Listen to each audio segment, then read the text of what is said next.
The Heartist podcast with John White. Well, hello everyone, and welcome to another episode of the Heartist podcast.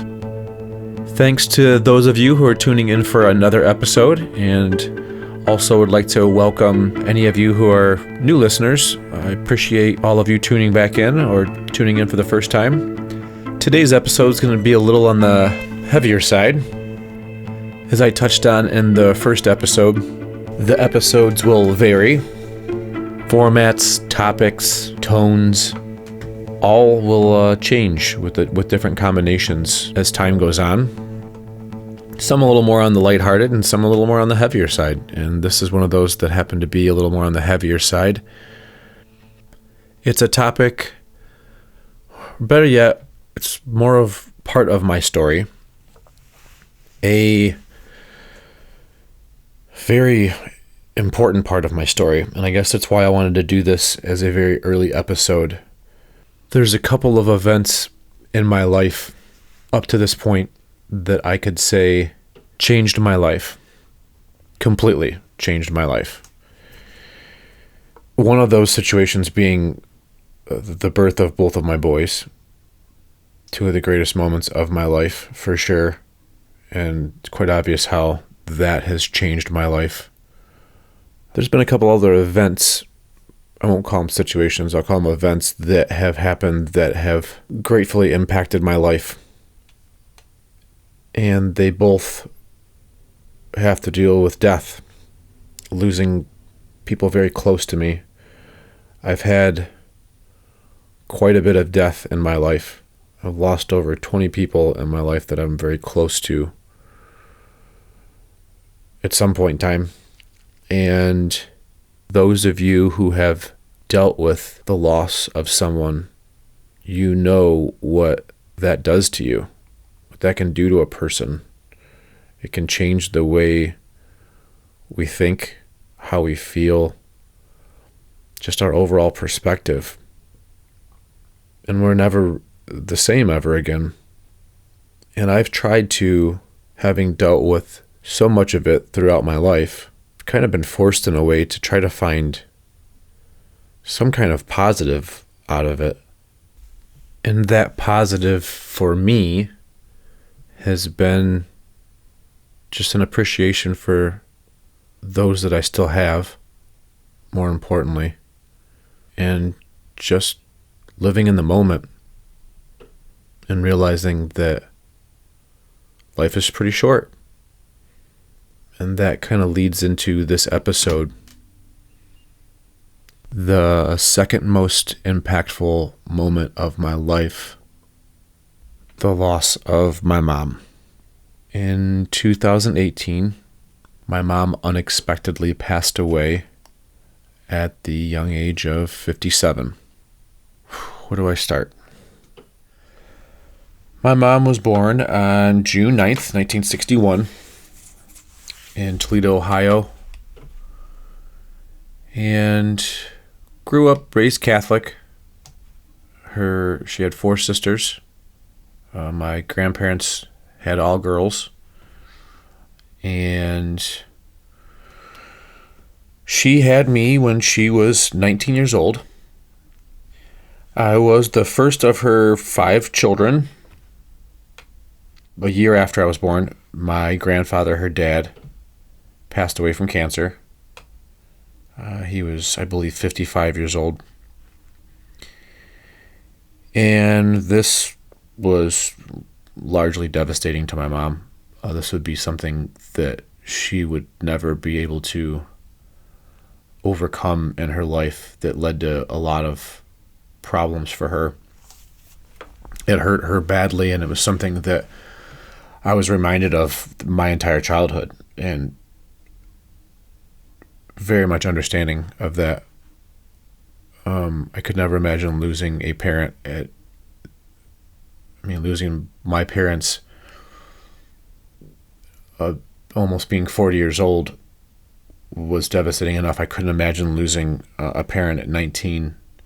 And she was extremely close with my grandfather. I'm named after him. My name, John Alexander, I was named after him. And so, yeah, over the next 10 years, my mom would end up having 5 children total.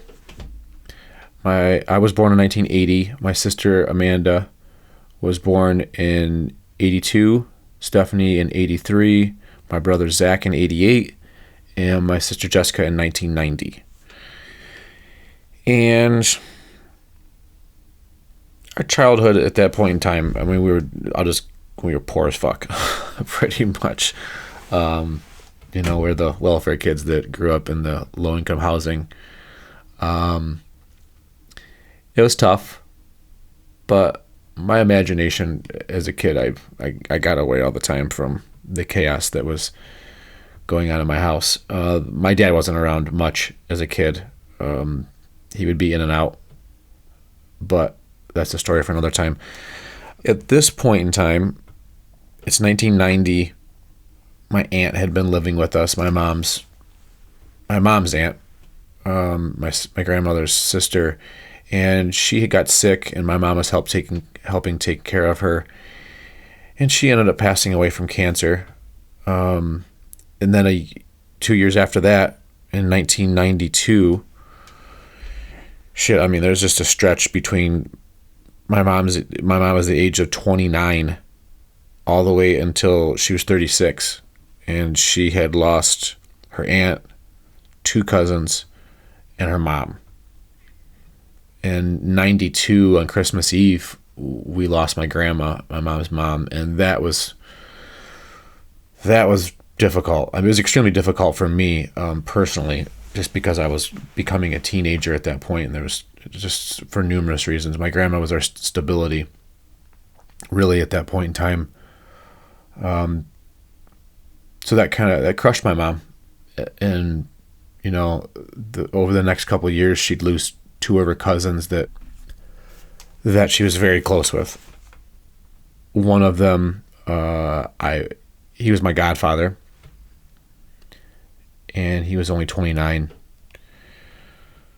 So it was really tough, and it was a shock to the entire family, and then her other cousin had passed a couple of years after that. It just became this new normal thing that was happening. It was tough, very tough. But for her, she was in a pretty dark place and never really got out of it. And death continued to kind of be a thing. It seemed like more than most other people that I know. It happened quite a bit in our lives. Every couple of years, at least, somebody close to us was dying of cancer or something. And having a pretty big family, I guess the odds are against you in that way a little bit. But, at this point, being about 20 years old, and my mom almost 40, our relationship was great. It was very, very close. We were all very close and very protective of my mom. Very protective of her. And she was very protective of us. We had this us against the world mentality, the 6 of us. And we were inseparable. Like, we always were with each other all the time. And it did feel like my mom kind of created that environment, and even telling us, like, listen, throughout your life, these friends will come and go, but you'll always have each other no matter what. And that's one of the most amazing things that she's ever taught us. One of the biggest lessons that she's ever taught us is the love that we have for each other, and showing us what family is. And we have incredibly strong bond that you'll see as this podcast goes on. I hope to have a couple of these assholes on the show and let you get to kind of know our relationship a little bit, just a little bit.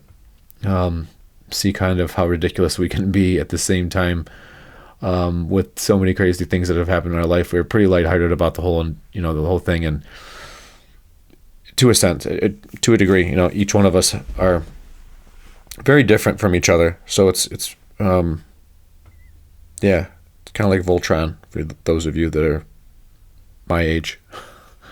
We all bring a little something different to the table. Yeah, I mean, at this point, she had the drinking and the alcohol, the drinking and the smoking weed thing had become kind of a pretty big thing. And I don't have any, I want to get something out real fast here, is that I will talk about my mom in a lot of different ways. And I want nobody to think that my mom and I had a very rocky relationship, especially towards the end of her life.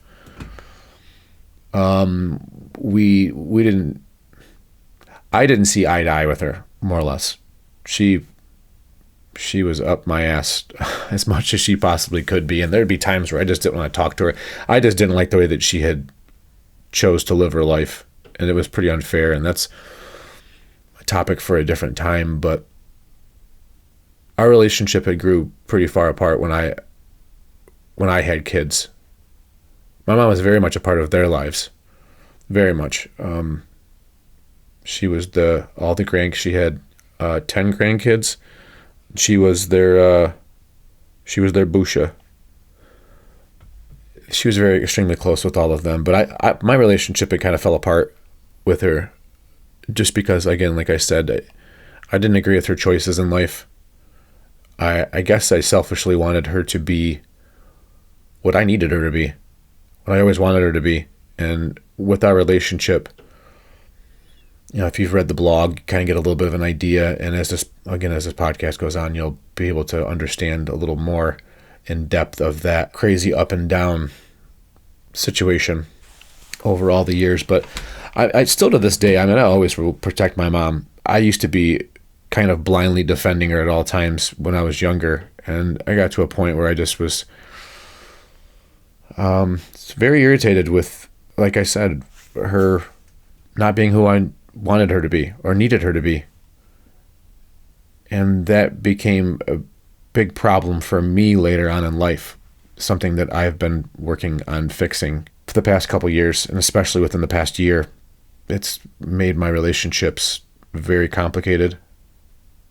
A lot of work that I've had to do there, like I said, to fix things. And I can't wait. I've done so much improving in realization through perspective and healing that I just changed a lot. And, I wish more than anything that she was here. But again, I'm kind of getting off topic here, but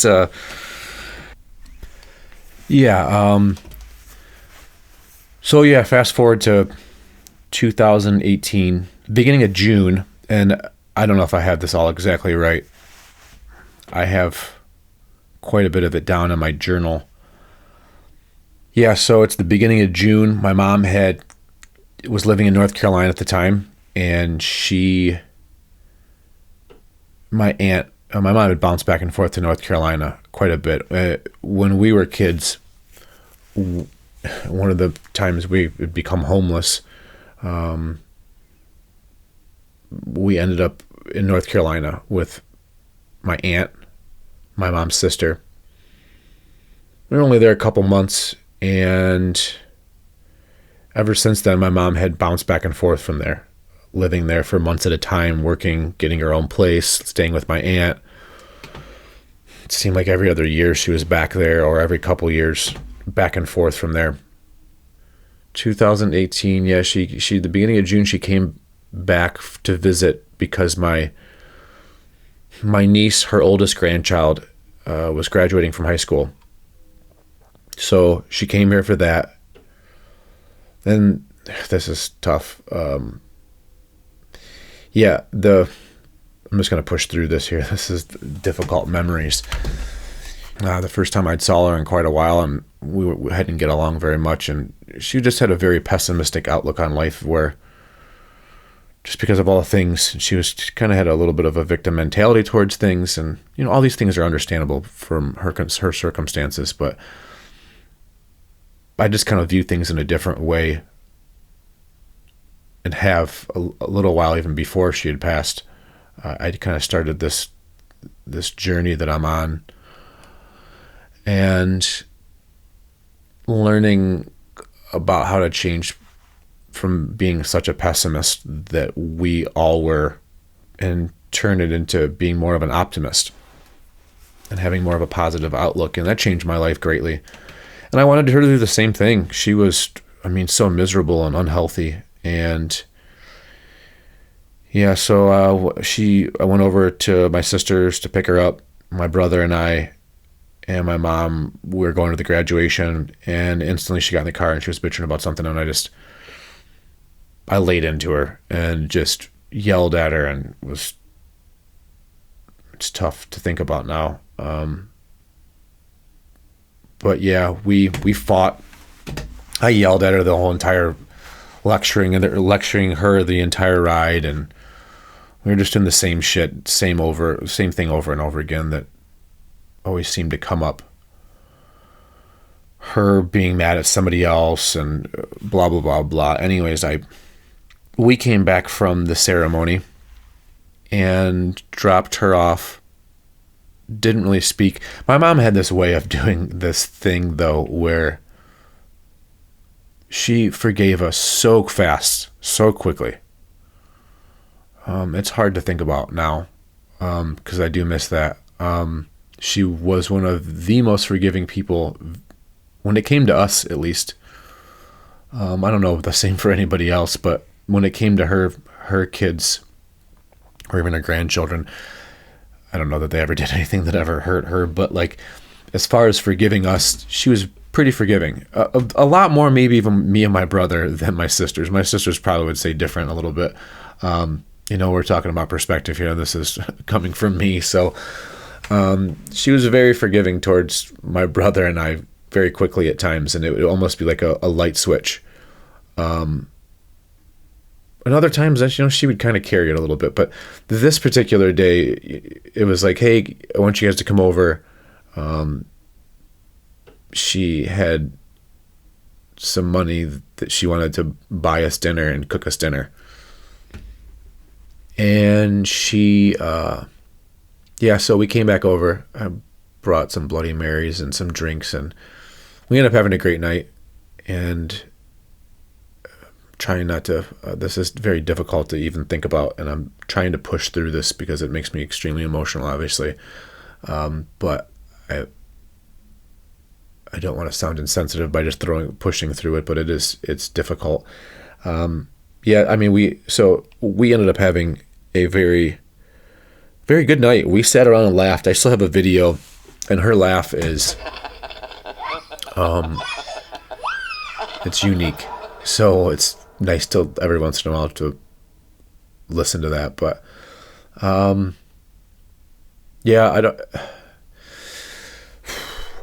she was here for a couple of days after that, and she came to my kids' baseball game, and it was great because she got to see them play baseball. She left that day, and I don't know, it was within a week. Her birthday was June 9th. She celebrated her birthday, and then June 15th is the day June 15th we believe is the day that she passed. So what happened? I'm going to get this story probably a little bit wrong. And those days. So this is how it went for me. I was at work. I was stopping at a store or something, but I don't eat fast food often. But this day I was in a hurry. Stopped at Wendy's, and my uncle had called me, and I thought that was extremely weird, obviously. And that was when he told me that my mom had passed, and that he called me first. And it fucking punched me in the gut, obviously. I didn't know what to do. I just ordered food, and I just remember pulling out of the Wendy's line and pulling into a parking spot and just asking him, what do you mean? Like, how and what happened and what's going on? I had to, he asked me if I wanted, if I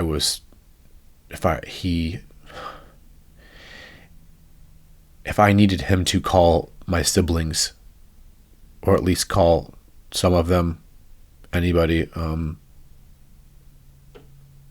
tell them. And I told him I wanted to handle it, but I needed him to call Jessica first for me, my youngest, and I would handle the rest.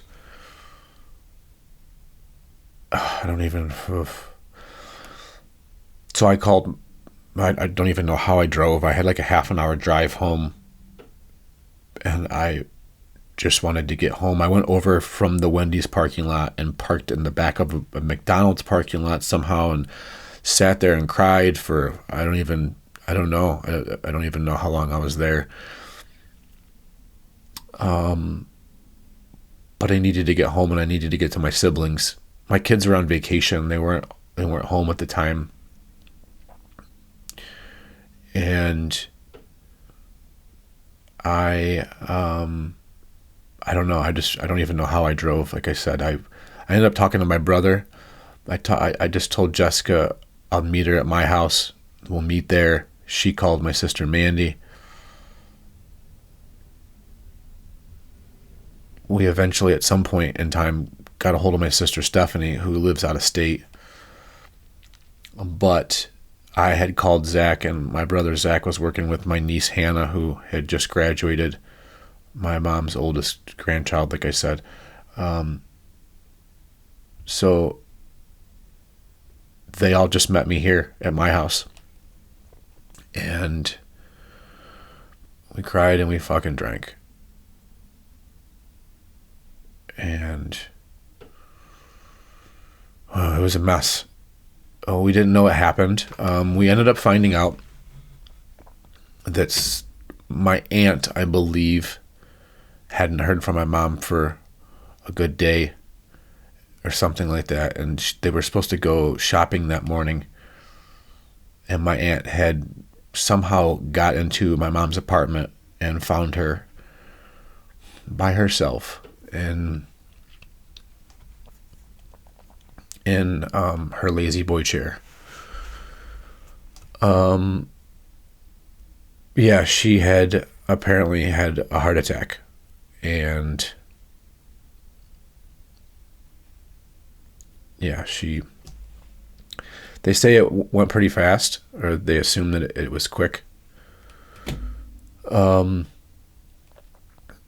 And yeah, I don't think we officially knew. I don't remember exactly, but we didn't officially know until a couple weeks after that, and that was an event in itself where we had got together and we read the toxicology report and just found out that her arteries were just like 90% clogged. She was a heavy smoker and wasn't exactly healthy for quite some time. As far as, when we grew up, we thought that she thought that our vegetables were, out of in the 80s, vegetables in a can. That's the way you got your vitamins. And she did her best to make sure we ate healthy in that way, I guess. But yeah, she wasn't exactly healthy. She was into drinking quite a bit, but she couldn't drink much. So it's just, she had a little tiny body frame, so she was tiny. I have extremely high metabolism that I get from my mother. I'm only 160 pounds, 5'11", and yeah, I don't gain weight. I think I get that from both of my parents, but primarily my mom. So yeah, it was, those weeks were a pretty big blur right after that. I drank a lot. I probably would drink almost every day for the most part, I think. I handled it pretty good, though. I remember thinking one of the problems with my mom passing at first was that I was on this spiritual path at the time, and I guess I always will be from here on out, but I I was doing some big time soul searching, and I had I understood at that point in time what my beliefs were. I had found what I believed in, and I'm a believer in reincarnation and life after death, through mediumship and all of these things. So I was, in a way, I felt like she wasn't lost completely. So there was some kind of my spirituality though kind of got in the way, and I didn't allow myself to fully feel the human aspect of the whole thing.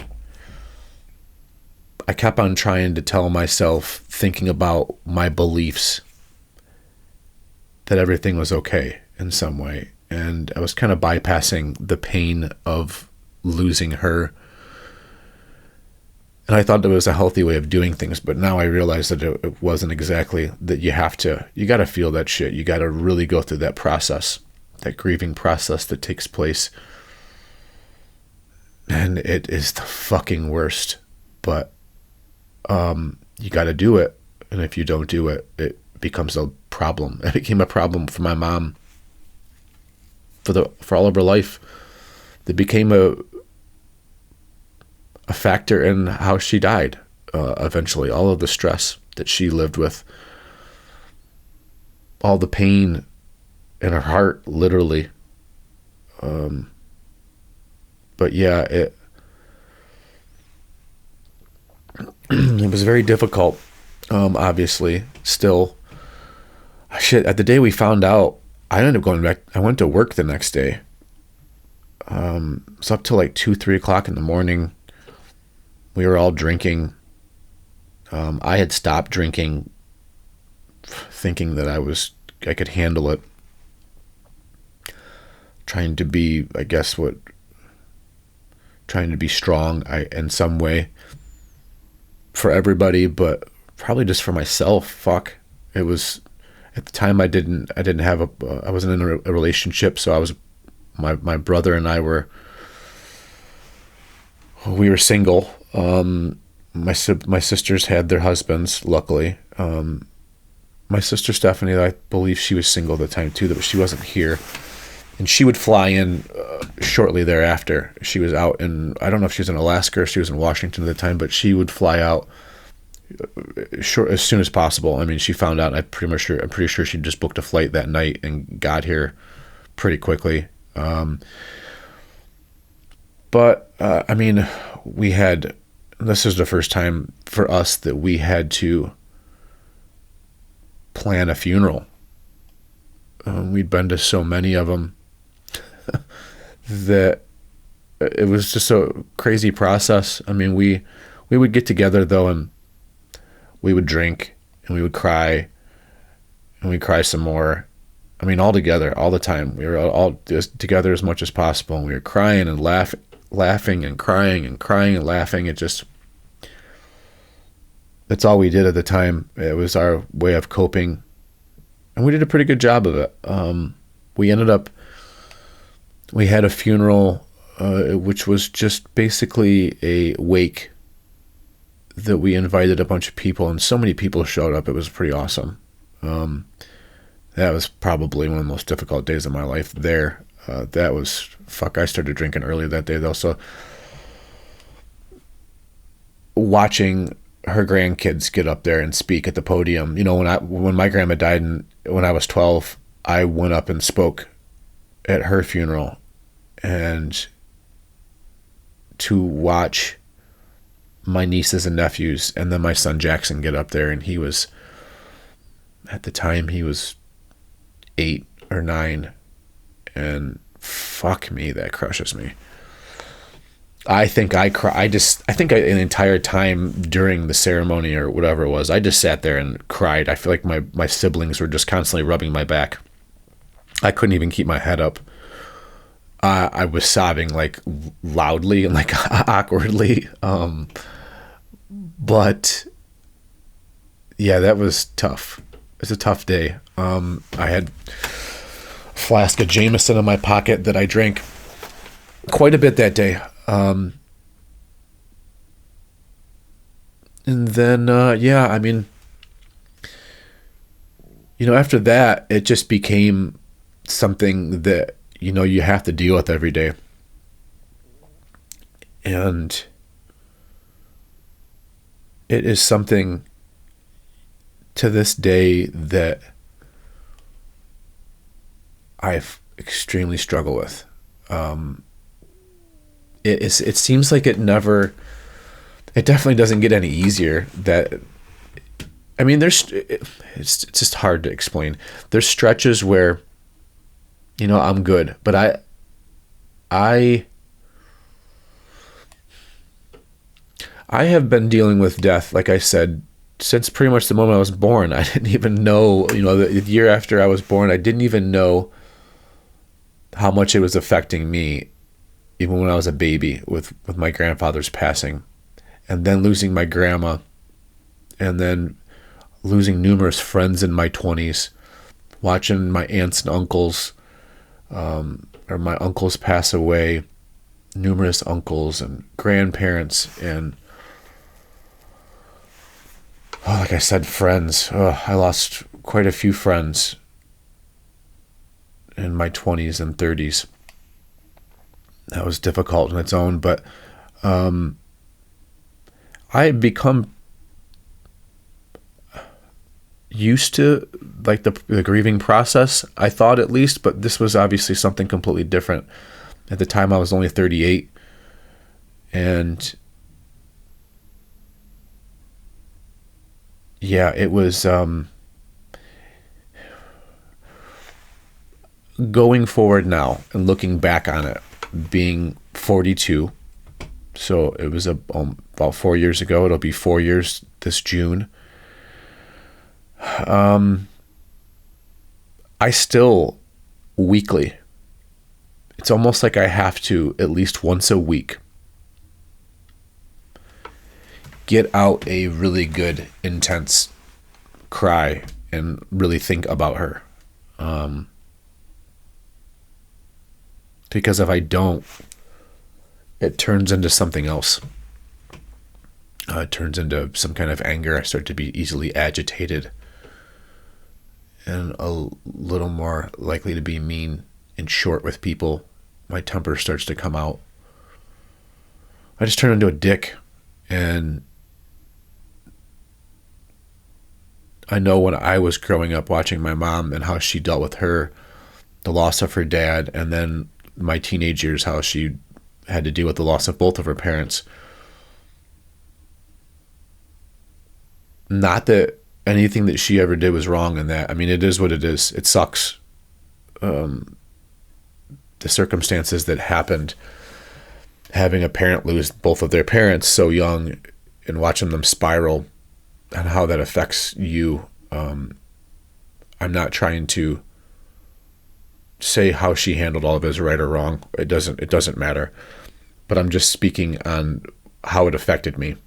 And I remember it as a kid having to, I was the oldest of all the kids, and I was kind of the man of the house, even at 13 years old. And my mom kind of treated me like I was the man of the house. She talked to me about bills and things like that, and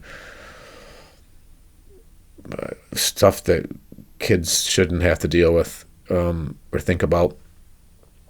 And I just remember then her talking, and always I had to be her ear a lot of times. And I don't know if it was the same for my siblings. I know it was as time went on and we were all adults. But as a kid and a teenager, that I always remember being my mom always talking to me, and I was her way of healing, in a way, like getting it off her chest, and how heavy that was as a kid to have to deal with that. I just didn't want to do that with my kids. And that's the toughest part. Fucking having to tell them I just keep on thinking about these moments, and it was just one tough moment after another. Having to tell them, that crushed me as well.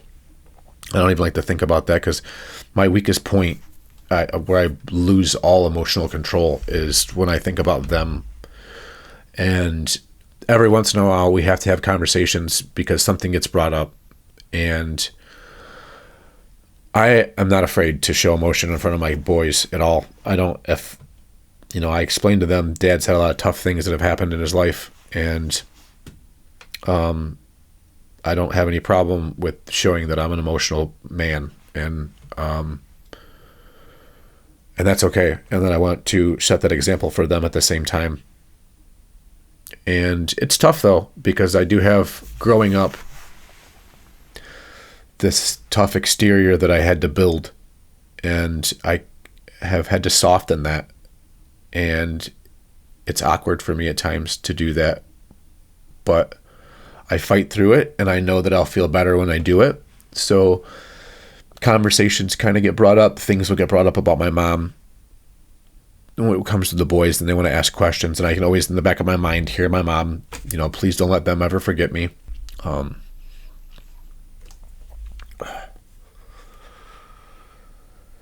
And I try to, tell them all the stories I can. And I always wanted to make sure that I got to push through this. This is difficult. I'm sorry. This is a lot more difficult than I thought it was going to be. Constantly reminding them of who she is. My younger of my two boys, Aiden and Jackson. Jackson is, they're both very sweet and very sensitive kids. So I understand them a lot because I was at the same time. So I always explain to them,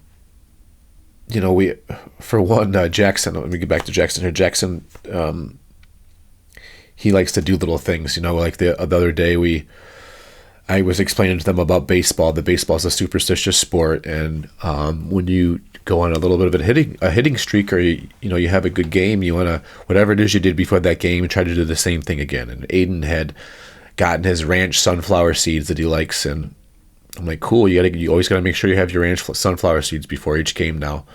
And I told Jackson, I said, you got to, figure out what you want as soon as you have a good day. Like, today's a good day since you haven't been having the best games lately. Try to find a new superstition, like a new good luck charm. So he didn't tell us what it was. And after the game, he had a really good game. And the first thing he told me was, "Hey, Dad, I had Busha's. My mom had." She's so stupid. She had gave them money. She got. We're Polish. My grandfather was Polish. His parents came from Poland, and she had gotten what she thought was Polish money. And there was some coins, and she had given them some. She gave them some to me at one point in time, and then she made sure that my kids had got some of it. And Jackson saves everything, and it's funny that he went and got that little. Well, we had looked it up at one point in time. That wasn't Polish. It's just a Russian ruby, a ruble, or whatever they're called. And ruble. Yeah, it's funny that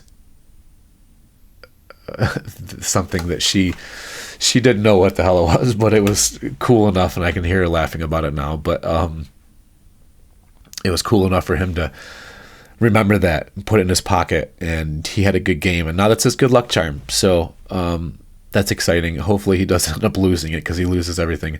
But it was cute for him to have that cool moment, and every time we see a cardinal, that's our sign that she's around. The other day we'd end up seeing like numerous cardinals on the way to the baseball game, right before the baseball game, and I was like, man, you guys are about to have a good game. And sure enough, they did. They had a great game again. So and my mom loved baseball. So but yeah, in talking to them about her and how we handled the emotions of it, there's times we're watching a movie together and something happens and I'm just fucking crying on the couch. And Jackson feels it and he's crying and Aiden is like, what the fuck is going on? This is so awkward. But, then I have to talk to him about the situation, whatever it was that was going on. And usually it always goes back to my mom at some point in time for me. But one night I started to tell them a story and I literally, I just started crying and Jackson is just crying with me and we're both a big mess. Aiden's like, I don't know what is going on here and I don't want nothing to do with this. And he's trying to hide himself. But my point is with the boys is I made a point to teach them the grieving process, at least from my perspective. And also how that never goes away, that we are forever grieving. This is how I kind of explained to them. I explained to them that there's a cup, like they have to imagine there's a cup in the center of their chest. And there's a slow little drip every day, just a little tiny drip. And some people have a little faster drip. It drips a little faster. And over time, that cup fills up. And if we don't empty it through crying and feeling those feelings that we have, missing someone, loving someone that we don't get to see anymore. If we don't get all that out, that turns into, it gets stagnant and then it turns like swampy and then it turns like black, like tar. And then it turns into anger and we have to release that. So I have a thing with them where I tell them, like, listen, if you're feeling emotional and something's bothering you, you miss Busha, you miss, you're just something in general in life is bothering you. You just cry it out, get it out. Because otherwise it turns into anger. When I was a teenager, that's pretty much what happened to me. I learned the other way around. I didn't do any of that. I thought that I was trying to be a man and be tough and be strong for my family, for my siblings, and for my mom after my grandma passed, and I was never emotional, and that's a big part of me. I'm, like I said before, I'm an emotional and pretty sensitive guy, to a degree, and you got to get that shit out. I'll save most of that for I don't know, maybe I'll do an episode on grief as time goes on here, and I continue to do these podcasts. I will. My mom will get brought up. She'll be brought up quite a bit. And I wanted to make this one of the very first episodes because it is, like I said, one of the most impactful moments of my life. And I hope to, at some point in time, I hope that all my siblings, they said that they are interested and they've actually asked me when they get to be on the podcast. I hope to have conversations with them individually. I'd love to have all of us together, but not have us talking over each other. And at least I'll do a one-on-one with each one of them so you can hear, our perspective on this. And we'll definitely talk a little bit of revisiting this, and their perspectives of the situation is obviously different than mine. But we get together quite often, and Mom comes up quite a bit. The way that we talk about her now, though, there's still crying involved, but we're different. We say some things that people would look at as pretty insensitive, or probably there's times where people are just completely uncomfortable with being around us because the way we speak about the situation, and I don't know the right terminology for it right now, or the right words for it, but we are pretty cut and dry when we joke around about things. We say some pretty harsh things that people pretty much drop their jaw in shock. But it's our way of, it's how we handle it. I also lost my dad recently. So I lost my mom in 2018 and my dad in 2020. Both of them young. So it's been a lot to deal with. And we've had quite a bit over the past couple years, past 4 or 5 years that we've gone through with losing both of them. And how we deal with it is how we deal with it. And it's our way of, we like to turn it into laughter as much as we can, laugh about the situation, because of all of us feel we all have holes now. A very, both losing your parents, you end up with a pretty big hole. But my fucking mom was an amazing person. She really was. And she didn't really, I guess one of the main reasons I was super mad at her for the longest time was because I just knew she had so much more potential. And she touched so many people, and I seen that at her funeral. And so many stories I get still to this day, how much people miss her and her presence, even though she was a fucking mess. People loved her dearly, and she had a very big heart. And that was, always consistent. And this podcast here, this episode is a tribute to her at the same time. And this podcast in general, I'll be saying a lot of things that people may look at like I'm trying to shit on her, but it's just an explanation of my relationship with her. But I have so much love for her, and I love her so much and miss her so much. It's so difficult every day.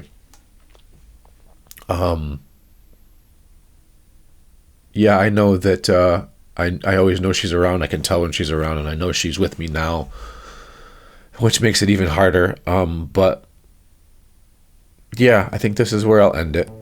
Thanks for listening, and I hope that you can get something out of this. If you've lost anybody, reach out to me, and we have that in common. If you've lost a parent recently, or just in general, maybe you're younger, whatever it is, that I'm here. We have that thing. It's hard to talk to people that don't understand that. And I take that back. It's not hard to talk to somebody that hasn't lost a parent. It's just when you talk to somebody that has, it's just different in a way. And yeah, I'm around if you need me to be that person. I'm a very busy person, but at the same time, I can give you a couple minutes just to let you know I'm around. So thanks, everybody. Take care. If you'd like to learn more about me and my experiences, follow @AwakenHeartist on Instagram, or visit the website awakenheartist.com.